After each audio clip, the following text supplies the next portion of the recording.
มันมีสบู่เหลวฉันก็ลาดสบู่เหลวลงบนแบบอย่างเงี้ยฉันก็ลาดแล้วฉันก็นั่งปุ๊บปุ๊บมีช่วงที่รูปหลุดใช่มันเป็นยังไงคะมาถึงตรงนั้นได้ไงเวลาฉันทะเลาะกับกระเทยฉันก็โดนขู่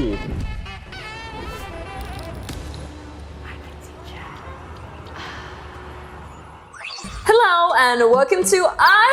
Can Teach You ยินดีต้อนรับค่ะพวกเราค่ะสวัสดีค่ะวันนี้ฉันจะคุยเรื่องเซ็กส์ขอเข้าประเด็นเซ็กส์เลยบอกมาทั้งหมดฉันอยากรู้เรื่องเซ็กส์ของเธอมากได้วันนี้ต้องบอกเลยว่าแบบดีใจมากที่ติดต่อไปเพราะว่าไม่รู้จะไปเล่าที่ไหนต้องมาที่นี่แล้วแหละต้องมาเล่าที่นี่มาถึงที่นี่เราก็อยากฟังอยู่พอดีคำถามแรกเลยทำไมต้องเรียกว่าครูแพรวคือก่อนหน้านี้ทำสถาบันซึ่งเกี่ยวกับสอนแต่งหน้าพัฒนาบุคลิกภาพที่ขอนแก่นคราวนี้เวลาคนมาเรียนติช่าบางคนเขาเป็นพี่เราเขาจะเรียกเราน้องแพรวแต่บางคนที่เป็นเด็กหรือแบบรุ่นน้องเราเขาจะเรียกว่าพี่แพรวน้องแพรวอะไรเงี้ยมันก็เลยสับสนคนที่มาเรียนเขาเลยเรียกเราว่าครูแพรวทุกคนจะได้เรียกเหมือนกันคราวนี้มันก็เลยเป็นที่มาของชื่อ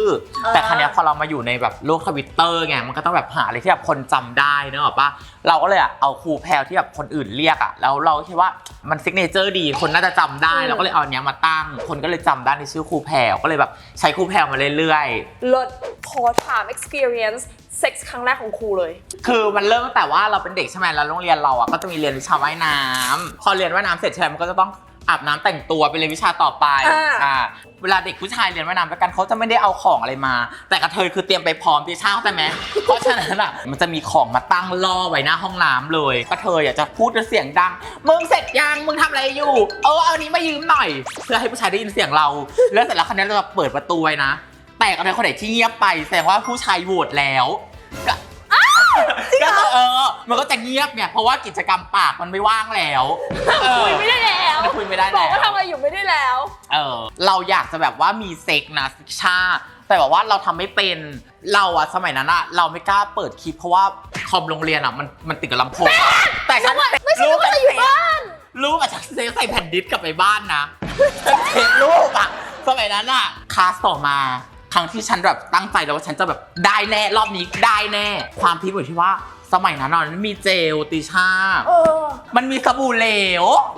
ฉันก็ลาดสบู่เหลวลงบนแบบอย่างเงี้ยฉันก็ลาดแล้วฉันก็นั่งปุ๊บปุ๊บในพื้นห้องน้ำสระว่ายน้ำเลยหล่อนเข้าใจไหมมันแบบมันเจ็บมันแสบแต่ว่ามันลื่นอยู่แต่มันแสบจะบอกว่าเอาพูดตรงๆเลยก็ได้นะสบู่เหลวนี่ไม่ควรจะมาใช้แทนน้ำยาหล่อลื่นหรือเจลหล่อลื่นนะคะแต่ตอนนั้นด้วยความที่เด็กเลยแหละจริงๆนะคือการศึกษาไทยฉันมาเรียนเพศศึกษาที่แบบจริงๆจังๆแบบเรื่องมีเพศสัมพันธ์กันจริงๆพวกก็ม.2 ม.3 แล้วแต่ฉันมีเพศสัมพันธ์ตอนม.1 ใครจะมาสอนฉันละแกใช่ถูกไหมล่ะมีเร็วได้1 ปีพลาดไปปีนึงได้ข่าวว่าคุณเนี่ยมีช่วงที่รูปหลุดใช่มันเป็นยังไงคะมาถึงตรงนั้นได้ไงฉันเคยประกวดเวทีนึงวันที่เราถ่ายพอร์เทรตเสร็จตกเย็นมารูปหลุดรูปที่แบบมันเห็นทั้งร่างกายเราเห็นหน้าเห็นนมเห็นเจียวหมดเลยคราวนี้เราก็มาประกวดแล้วมันก็เราก็ไม่เข้ารอบแต่เราก็ไม่ได้โทษว่าให้เป็นเพราะคณะแต่มันก็มีอะไรที่แบบสัมพันธ์กันว่าก็รู้สึกเฟลเพราะคำถามที่เขาถามเราเขาถามว่าถ้าเพื่อนของคุณมีรูปหลุดคุณจะบอกเพื่อนคนนั้นว่าอะไรแกว่าเขารู้ไหมฉันว่ารู้เพราะว่าคำถามมันแบบว่า in the whole universe มีหลายคำถามมากแล้วมันเป็นคำถามนี้ที่โดนมาที่เธอใช่นั่นแหละแล้วหลังจากวันนั้นฉันก็โทษตัวเองใช้ชีวิตกับความรู้สึกผิดว่าทำไมฉันปล่อยให้มันเกิดขึ้นอย่างนั้นในชีวิตฉันได้วะแกเข้าใจปะคือความเฟลที่รูปออกไปมันไม่ได้เฟลที่รูปหลุดนะติช่าแต่มันเฟลตรงที่แบบว่าฉันก็ทำทั้งชีวิตมาเพื่อเวทีเนี้ยทำไมวันหนึ่งฉันไม่สามารถเดินตามความฝันของตัวเองได้ต่อวะแล้ววันพรุ่งนี้เราจะเป็นยังไงแล้วไม่อยากออกไปเจอคนทั้งอายรูปหลุดด้วยไม่เข้ารอบด้วยไม่รู้จะใช้ชีวิตวันที่เราไม่มีความฝันยังไงมันกลับไปเป็นศูนย์แล้วไม่มีวันพรุ่งนี้ให้ตัวเองคือจะบอกว่าสังคมมันจะเบลมว่าอุ้ยเธอไปอยู่ในจุดนั้นได้ยังไงว่าอุ้ยเธอไปถ่ายรูปทำไมแต่เอาหลักเป็นจริงมันมีหลายคนที่ทำตัวฉันก็ยังเคยถ่ายรูปโป๊แต่แค่คนที่เอาไปออกมันเป็นสิ่งที่ผิดที่ไม่ควรผิดกฎหมายด้วยผิดทางแบบความรู้สึกด้วยเพราะฉะนั้นเนี่ยอย่าเบลมตัวเองที่แบบว่าโอ้ฉันถ่ายรูปฉันก็ถ่ายภาพที่หลุดมันไม่ได้เป็นภาพที่ฉันส่งไปแต่มันเป็นภาพที่ผู้ชายแคปแฟนฉันเป็นฝรั่งตอนนั้นแล้วมันอยู่ไกลจะเซ็กกันยังไงล่ะมันต้องเซ็กโฟนไหมมันต้องวิดีโอคอลกันอะไรเงี้ยแต่ครั้งนี้วันที่ทะเลาะกันเลิกกันผู้ชายก็เลยเอามาปล่อยไงมันปล่อยแป๊บเดียว ก็เลยก็แคปทัน โอ้โหเสียใจด้วยมันเศร้าได้แต่ว่าที่จริงใครมีรูปคนอื่นแล้วคิดจะไปลงมาหย่าเลยนะโคตรผิดเลยมันทำให้เขาเสียใจมากด้วยแล้วอีกอย่างหนึ่งมัน illegal เพราะว่าตอนนี้กฎหมายมันน่าจะแข็งแรงกว่าเดิมแล้วเรื่องเนี้ยแต่อีกอันหนึ่งที่อยากจะพูดก็คือคนที่แบบเคยมีรูปหลุดอ่ะฉันว่าสิ่งหนึ่งที่ฉันกล้าผ่านมาได้คือฉันให้อภัยตัวเอง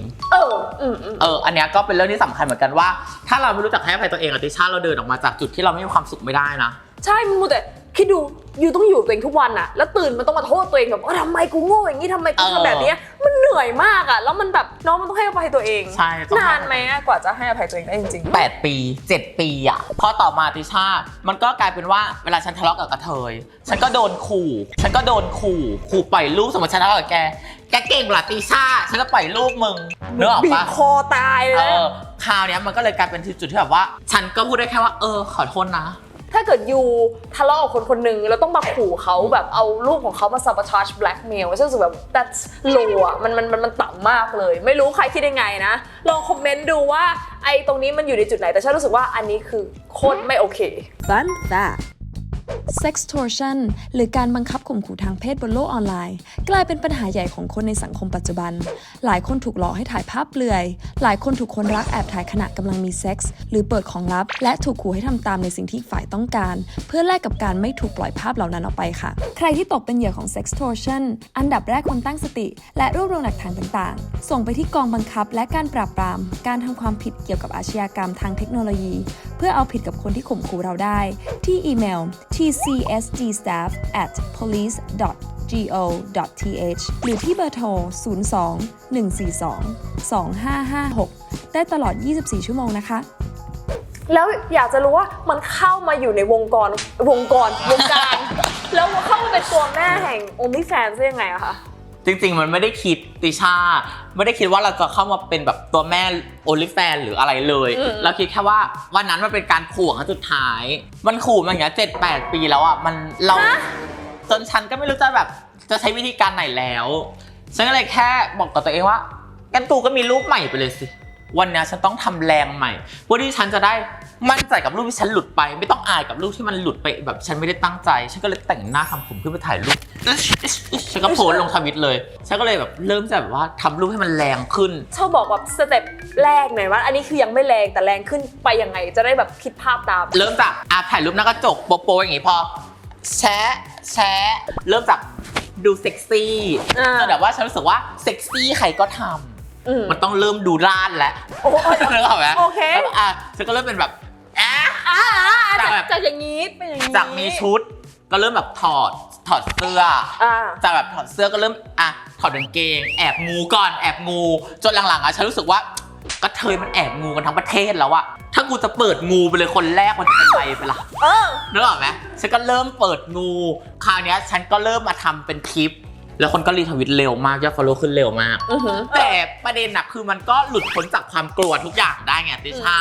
โดยที่ไม่ต้องมากลัวไม่ต้องมาหวาดระแวงว่าเวลากูทำอะไรผิดจะมีใครมาขู่กูอีกปะวะไม่มีเพราะตอนนี้เยอะแล้วฉันขอถามหน่อยอันนี้เป็นในเชิงของอยากจะรู้จริงๆแล้วพอเราจัมป์ไปในแบบ OnlyFans OF เนี่ยอยากรู้ขั้นตอนเลยอะมันมีคนทักมาสมัยนั้นต้องบอกว่าเว็บไซต์เนี่ยเข้าไทยใหม่ๆแล้วมันไม่มีครีเอเตอร์ทำเลยเขาทักฉันมาด้วยเอาจริงๆฉันรู้สึกพราวนะเชิญให้มาทำแล้วฉันแบบว้าวเราแบบอุ้ยเซ็กซี่ขนาดนั้นเลยเหรอใช่ฉันก็รู้สึกตอนแรกฉันแบบว่าอุ้ยผลงานฉันก็เข้าตาคนอื่นอย่างเงี้ยแกรู้สึกเหมือนกันไหม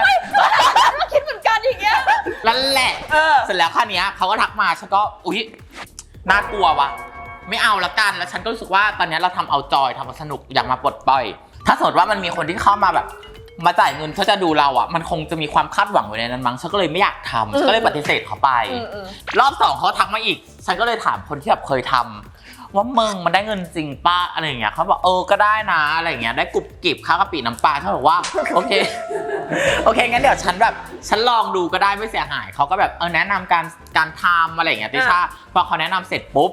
ฉันก็สมัครก็เข้าไปทำคือต้องบอกว่าตอนนั้นตลาดมันแคบมันมีคนที่เป็นครีเอเตอร์น้อยเพราะฉันคนดูเยอะกว่ามันไม่เหมือนตอนนี้ที่แบบครีเอเตอร์เยอะคนดูน้อยอะไรอย่างเงี้ยเพราะฉะนั้นเราก็จะ สร้างชื่อง่าย เพราะว่าคนทำมันน้อยมันก็ยังมีความกลัวนะว่าอุ้ยฉันจะโดนหลอกตังค์หรือเปล่าอะไรเงี้ยแต่จริงๆมันก็ก็ได้แหละอยากจะรู้ว่ามีการเตรียมตัวแต่ละคลิปยังไงคือคอนเทนต์ใครเป็นคนคิดมันต้องถ่ายมันมีอะไรบ้างอะก็เตรียมตัวเองก่อนเตรียมตัวเองเสร็จติชาฉันต้องเตรียมตัวเองเพราะว่าฉันไม่ได้มีปีไงฉันมีแอสเนอะแบบฉันก็ต้องเตรียมตัวเองก่อนฉันก็ต้องล้างไส้เพราะว่ามันอยู่ในกล้องถูกไหมมันไม่สามารถที่จะแบบอุ้ยเธอฉันขอคัดถ่ายใหม่ได้เพราะว่าฟิลลิ่งมันจะไม่เรียวแล้วโอเคเพราะฉะนั้นเราก็ต้องเตรียมตัวเองไว้อันที่สองคือเตรียมผู้ชายเนี่ยก็คือต้องหาว่าจะเป็นใครอะไรที่เป็นตัวเขาและอะไรที่เราจะหลบที่คนจะจำเขาได้บ้างคือเราไม่โชว์หน้าเขาใช่หรือบางคนที่โชว์ก็มีแต่ส่วนใหญ่ฉันจะพยายามหลบอาชีพหลบความเป็นตัวตนเขาเพื่อที่จะแบบโปรเทคเขาด้วยให้เขารู้สึกว่าปลอดภัยอ่ะไม่มีใครไปแบบวุ่นวายข่าวอะไรอย่างเงี้ยแล้วก็เตรียมสถานที่แล้วก็เหมือน YouTube แหละก็คิดคอนเทนต์ไว้ว่าจะทำอะไรบ้างจะเอามุมกล้องไหนบ้างมีแกแบบว่าอุ๊ยฉันต้องการจะแบบล้างจานแต่ว่าน้ำไม่เวิร์กมีพลัมเบอร์เข้ามาแต่ไม่ใช่พรค่ะแล้วเปล่ามันจะเป็นสตอรี่ที่ง่ายเหมือนสมมติวันนี้ถ้าสมมติฉันคิดตอนนี้นะฉันมาถ่ายรายการฉันก็อาจจะเก็บฟุตเทจตอนเดินเข้ามาถ่ายรายการถ่ายกับเธอ2คนแป๊บนึงคนดูรู้แล้วว่าฉันมาถ่ายรายการแล้วฉันก็อาจจะแอปเดินถือโทรศัพท์เก็บฟุตเทจไปห้องน้ำเก็บฟุตเทจผู้ชายแล้วฉันก็อาจจะแค่ว่าอุ๊ยมานี่สิเนี่ยคือฟุตเทจเล่าเรื่องแค่นี้ติชาเข้าใจไหมแล้วก็แค่ให้คนดูเข้าใจว่าฉันทำอะไรมาแล้วก็เล่าเรื่องที่มาที่ไปแค่นั้นเองแล้วตั้งแต่เราอยู่ในวงการนี้มาชีวิตเรามีความเปลี่ยนแปลงไงในชีวิตจริงไหมเหมือนกับว่าคนทักมาในโซเชียลมากขึ้นคนเจอเรามีอะไรที่มันเปลี่ยนแปลงไหมคะเรารู้สึกว่าเราไม่ต้องกลัวอะไรเลยอยากทำอะไรก็ทำเลยส่วนเรื่องของคนอื่นที่แบบกับตัวเรานะก็คือเวลาเราออกไปไหนอย่างเงี้ยมันก็จะเจอคนมากขึ้นเขาก็อาจจะแบบมาทักถ้าส่วนใหญ่อะถ้าเป็นผู้ชายจะแอบถ่ายรูปมาแล้วก็แบบพิมพ์มาใน Twitter หรือแบบใน IG อะไรเงี้ยว่าแบบไปนี่ด้วยหรออะไรเงี้ยแต่ถ้าเป็นกระเทยจะเดินเข้ามาหามาทักได้เลยแบบแม่หนูเป็นแฟนคลับแม่นะหนูดูแม่ทุกคลิปเลยแล้วก็จะมีกระเทยอีกกลุ่มนึงที่แบบว่าแม่หนูอยากเป็นแบบแม่นี่จะบอกว่ามึงเป็นอะไรที่ดีกว่ากูเถอะอย่ามาเป็นแบบกูเลยไปเป็นอะไรก็ตามที่มันดีๆกว่ากูเถอะไม่แต่เผื่อเขาชอบไงยูจะให้คำแนะนำยังไงคะสมมติว่าคนที่มาแล้วเขาแบบอยากจะมาสายเนี้ยข้อดีและข้อเสียของการมาอยู่เป็นเซ็กซ์เทรดเดอร์คืออะไรคะข้อดีก่อนข้อดีนะก็คือเหมือนฉันเองฉันหลุดพ้นจากทุกอย่างเลยที่มันเคยล็อกฉันไว้มันได้ทำในสิ่งที่ตัวเองไม่เคยทำมันได้พัฒนาตัวเองอยู่เสมอแต่ข้อเสียมันเยอะมากทั้งเรื่องผลกระทบของสังคมของงานจากที่เราทำเองทุกอย่างกลายเป็นว่าเราก็ต้องเอาคนอื่นเข้ามาทำงานเอาหาผู้จัดการเข้ามาทำร้านเอาร้านให้คนนี้ทำคนนั้นทำก็มีคนอื่นมาทำก็ดีแล้วเราจะได้เวลาไปทำอย่างอื่นเพราะเราก็อยากออกมาจากงานตรงนั้นอยู่แล้วคราวนี้เรื่องของผลกระทบติชามันก็ยังมีอีกว่าแล้วสังคมใหญ่ล่ะบางคนที่ยังต้องทำงานบริษัทบางคนที่แบบต้องยังอยู่ในองค์กรทั่วๆไปที่แบบมีคนเยอะๆหรือเรื่องกฎหมายอะไรอย่างเงี้ยมันยังมีผลกระทบอีกเยอะเลยที่แบบที่คนจะเข้ามาทำใหม่ๆยังไม่รู้รวมถึงเรื่องของโรคติดต่อหรืออื่นใดที่แบบว่ามันจะตามกันมาติชานึกออกไหมเพราะว่าเราอยู่กับใช่เราอยู่กับเซ็กแล้วบางคนทำคลิปแบบว่าสวิงนั่นนู่นนี่อะไรอย่างเงี้ยมันก็ต้องระวังอยากรู้ฟีดแบ็กของแบบครอบครัวหรือเพื่อนคนรอบข้างเราเป็นยังไงบ้างคะถ้าครอบครัวเนี่ยคือเราเป็นคนที่มีอะไรเราจะบอกครอบครัวตรงๆยกเว้นเรื่องที่ตอนเรามีรูปหลุดเพราะตอนนั้นเราไม่กล้าพูดแล้วเขาก็จะไม่รู้ว่าเราโดนกระทำอะไรมานึกออกไหมเพราะว่าเราไม่ได้อยากให้ครอบครัวรู้เราก็ต้องคิดอยู่แล้วว่าถ้าทุกคนจำเราได้มันก็ต้องมีคนไปบอกแม่เราสิแล้วทำไมวันนี้เราไม่เลือกที่จะบอกด้วยตัวเองล่ะฉันก็เลยเลือกที่จะบอกด้วยตัวเองฉันก็บอกว่าสิ่งที่ฉันทำมันก็ทำเพราะเกิดจากตัวฉันมันไม่ได้เกิดจากครอบครัวพอเป็นเพื่อนเพื่อนทุกคนแรกๆมันก็จะยังมีคำถามนะติชาว่าแบบทำไมตอนแรกทุกคนยังไม่รู้ว่าอันนี้คือเราตั้งใจทำเขาคิดว่าอุ๊ยกูทำเล่นๆหรือเปล่าอะไรอย่างเงี้ยแต่พอเราบอกว่าแล้วเนี่ยเราตั้งใจทำแล้วตั้งใจที่จะให้มันเป็นแบบนี้นะอย่างนี้นะทุกคนก็จะแบบโอเคเพื่อนก็คือเพื่อนก็คือทำอะไรฉันก็รับเธออยู่แล้วฉันก็รับเธอได้อยู่แล้วไอการมาทำตรงนี้มันไม่ได้มีผลกระทบอะไรกับตัวตนเราเท่าไหร่ตัวจริงเราเท่าไหร่ฟังแต่Sex worker เป็นอาชีพเก่าแก่มาตั้งแต่สมัยโบราณแต่กลับไม่มีกฎหมายรับรองในการประกอบอาชีพไม่มีสวัสดิการและเป็นอาชีพที่ถูกเอาเปรียบจากผู้ใช้บริการอยู่เสมอแต่รู้ไหมว่าประเทศไทยสมัยก่อนย้อนกลับไป600กว่าปี Sex worker เป็นอาชีพที่ถูกกฎหมายมีการจดทะเบียนนครโสเภณีขึ้นเพื่อเรียกเก็บภาษีจาก Sex worker เข้ารัฐในนามภาษีบำรุงถนนกระทั่งเมื่อ63ปีก่อนไทยได้ออกพระราชบัญญัติ การค้าประเวณีทำให้อาชีพ sex worker กลายเป็นอาชญากรรมและผิดกฎหมายมาจนถึงปัจจุบันค่ะส่วนประเทศที่อาชีพ sex worker ถูกกฎหมายยกตัวอย่างเช่นฟิลิปปินส์นิวซีแลนด์เยอรมนีอุรุกวัยตุรกีเป็นต้นค่ะขอมองไปในฟิวเจอร์นิดนึงอนาคตหน่อยนะคะอยากจะรู้ว่าครูแพลวเนี่ยมีแพลนแบบทำแบบไปนานอีกนานเท่าไหร่มีแผนชีวิตยังไงบ้างคะเอาจริงตอนนี้เราเริ่มอิ่มมาสักพักแล้วน่าจะอิ่มใช่ไหมอิ่มกับวงการตรงนี้มาสักพักแล้วมันก็เราอยากออกมาตั้งนานแล้วแต่เราแค่มันก็ยังสนุกอยู่เราก็เลยหาอย่างอื่นเนี่ยทำเช่นแบบตอนนี้ก็เริ่มปั้น YouTube ใหม่นี่เดี๋ยวเราจะมีช่องให้ขึ้นให้นะคะแล้วฝากด้วยนะคะได้เลยค่ะให้ไปออกให้อะไรได้หมดเลยค่ะช่องเกี่ยวกับอะไรก็ช่องเกี่ยวกับเรื่องเซ็กนี่แหละแต่ว่ามันจะเป็นเซ็กที่อาจจะแบบว่าฉันทำงานสาธารณสุขมาแล้วฉันก็รู้จักที่จะป้องกันแต่เด็กคนอื่นไม่รู้จักที่จะป้องกันฉันก็เลยรู้สึกว่าเรื่องพวกเนี้ยมันเป็นเรื่องที่ทุกคนควรจะได้รู้อะไรอย่างนี้แล้วก็เอาคนนั้นคนนี้มาออกเรื่องเซ็กแต่ว่ามันก็จะแบบไม่ได้มีความรู้เหมือนช่องติชาที่แบบว่าความรู้แบบเรื่องจริงจังที่แบบว่าขึ้นจริงจังอะไรอย่างเงี้ยแต่ของฉันก็จะเป็นแบบจอยๆม้วนๆไปโอเคค่ะงั้นก็ฝากติดตามช่อง YouTube ด้วยที่จริงเนี่ยติดตามได้หลายช่องทางเลยเนาะไม่ว่าจะเป็นแบบ IG TikTok อะไรอย่างเงี้ยก็ตามให้หมดเลยเพราะว่าเราก็จะคอยดูครูแพลไปเรื่อยๆนะคะว่าจะมาเวนไหนมีอะไรบ้างแล้วก็มีประสบการณ์เยอะแน่นอนที่มาแชร์โอ้ my god โอเคก่อนเราจะไปนะคะมีเมสเสจอะไรจะฝากคนดูไหมคะก็จริงๆก็อยากให้ทุกคนนะคะเปิดใจกับอาชีพทุกอาชีพแหละแล้วก็เซ็กวอร์เกอร์จริงๆเราแพลวผลักดันตรงนี้มาสักพักหนึ่งแล้วรวมถึงที่เราไปประกวดมิส Thailand Thailand หรือว่าเวทีที่เราจะไปในระดับโลกเราก็เอาเรื่องของเซ็กเวิร์กแล้วก็เรื่องสุขภาพทางเพศของ LGBT ไทยเนี่ยเป็นโครงการตรงนั้นไปเสนอในระดับโลกว้าวขออธิบายเรื่องMiss Trans ให้หน่อยนะครับก็จริงๆนะคะตอนนี้ก็ได้ตำแหน่ง Miss Trans Thailand นะคะ 2022 แล้วก็กำลังจะประกวด Miss Universe Trans 2023 ในปีนี้เป็นเวทีระดับนานาชาติฝากเพื่อนๆนะคะเป็นกำลังใจให้ละกันในการประกวด Miss Universe Trans สิ้นปีนี้ใช่แล้วก็ปีนี้ประกวดที่ไทยโอเคเลิศจะวนกลับมาจัดประกวดที่ไทยค่ะโอ้ my god เลิศมากนะคะก็ฝากไปคือไปติดตามได้ไม่ว่าจะเป็นช่องทางต่างๆเนี่ยเราก็จะโชว์ว่าเราคอยติดตามเขาในวันนั้นนะพอรูปเขาลงก็คอยไปไลค์โพสคอยไปคอมเมนต์อย่างนี้เราช่วยนะแล้วก็สิ่งที่เขาพูดเนี่ยเราก็แชร์ที่มันมีประโยชน์อะไรที่เราคิดว่าเราชอบอย่างเงี้ยก็ดีนะวันนี้ขอบคุณมากเลยนะคะที่มาแชร์ประสบการณ์และความรู้ด้วยค่ะขอบคุณค่ะและนอกจากนั้นนะคะก็อย่าลืม like subscribe คอมเมนต์ช่องเราด้วยนะคะคอมเมนต์เป็นการให้เรารู้ว่าทีมงานของเรามาอ่านนะเอาจริงๆทุกคนคิดว่าไม่อ่านทุกคอมเมนต์เลยนะมันเป็นกำลังใจให้ช่องเราทำต่อไปนะคะเจอกันครั้งหน้าค่ะบายสาวๆเคยเป็นไหมคะตอนเป็นประจำเดือนแล้วใส่ผ้าอนามัยเนี่ยรู้สึกเปียกแฉะเลอะอับไม่สบายตัวสุดๆเลยค่ะใช่อีกทางเลือกนึงมาแนะนำนะคะนี่คือถ้วยอนามัย Flow Days ค่ะเป็นถ้วยที่ทำมาจากซิลิโคนทางการแพทย์ 100% นะคะจะเป็นการพับไปอย่างนี้ใส่เข้าไปในช่องคลอดนะคะแล้วมันก็จะเปิดเป็นการรองรับเลือดค่ะไม่ต้องห่วงเลยนะคะว่าเจ็บเพราะว่าซิลิโคนเนี่ยเป็นซิลิโคนนิ่มค่ะพอใช้เสร็จแล้วนะคะเราก็ดึงออกมาเทเลือดทิ้งนะคะแล้วก็ทำความสะอาดค่ะข้อดีของตัว Flow Days นะคะก็คือเป็น reusable ค่ะนำกลับมาใช้ใหม่ได้นะคะเพราะฉะนั้นเนี่ยประหยัดทั้งเงินประหยัดทั้งเวลาแถมยังลดขยะไปได้เยอะมากเลยค่ะและที่สำคัญนะคะไม่มีกลิ่นเลยค่ะเพราะว่าเลือดเนี่ยไม่ได้สัมผัสกับอากาศหรือว่าแบคทีเรียนะคะทำให้คุณเนี่ยมั่นใจได้ตลอดทั้งวันค่ะไม่ว่าคุณจะไปว่ายน้ำเล่นเต้นโยคะอะไรก็แล้วแต่นะคะใช้ชีวิตแบบอิสระแล้วก็มั่นใจกับถ้วยอนามัย Flow Days ค่ะสามารถติดตามโซเชียลมีเดียของเราได้นะคะทาง Instagram แล้วก็ TikTok นะคะ Flow Days แล้วก็ Line นะคะ @Flow Days เว็บไซต์ค่ะ myflowdays.com Flow Days live with confidence แล้วก็ดีเนาะที่เขาแบบไม่ได้แบบขีดกันให้แบบยูไม่ประกวดอะไรอย่างเงี้ยใช่ฉันรู้สึกว่าที่ฉันกลับมาประกวดติชาจากวันหนึ่งที่เราทิ้งความฝันไปแล้วว่าจนวันหนึ่งเรากลับมาประกวดก็เพราะว่าเขานำเสนอในเรื่องของความเท่ากันความเท่าเทียมที่มันเกิดขึ้นจริงฉันทักไปถามเขาก่อนเลยนะว่าแม่คะหนูเป็นกะหรี่หนูประกวดได้ไหม